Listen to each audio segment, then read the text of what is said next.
I'm Alex Makovica from the Nebraska Soybean Board Studios. Let's take a quick look at today's midday market activity. Mike Zuzolo with Global Commodity Analytics joins us to break down today's movement. Mike, we got news this morning on the federal court blocking most of the Trump's tariffs, saying he kind of exceeded his authority. How do you see these ag markets reacting to that news? Is there anything else playing a role today? It seems like by the price ranges from the Globex trade to where we were in the day trade on Thursday, Alex, it looked like to me that the market had a relief rally on the initial news.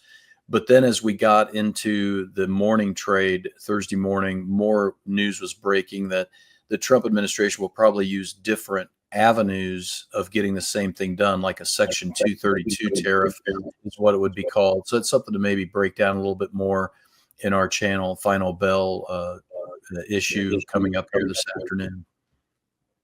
Okay, we also got news, I believe it was on Tuesday, that there was a detection of New World screwworm here in the United States that quickly debunked by the USDA, but it's still kind of having a lingering effect on the markets. What's the news on that front, and how do you see things reacting?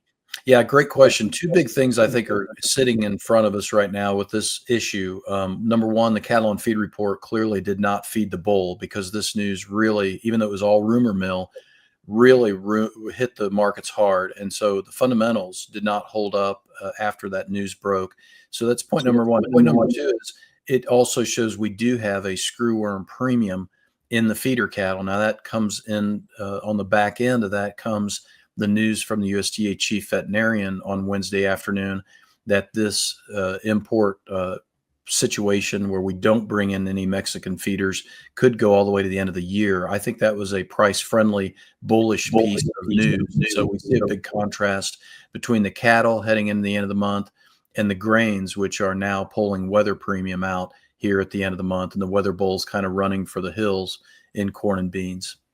Okay, lots of things to break down this afternoon. Mike Zuzolo with Global Commodity Analytics will be joining us on the channel Final Bell here on our rural radio network stations. You can contact Mike and his team at globalcomresearch.com. As we head into the midday session, corn and beans about 3 to 5 cents lower and livestock trending higher. For the Rural Radio Network, I'm Alex Makovica.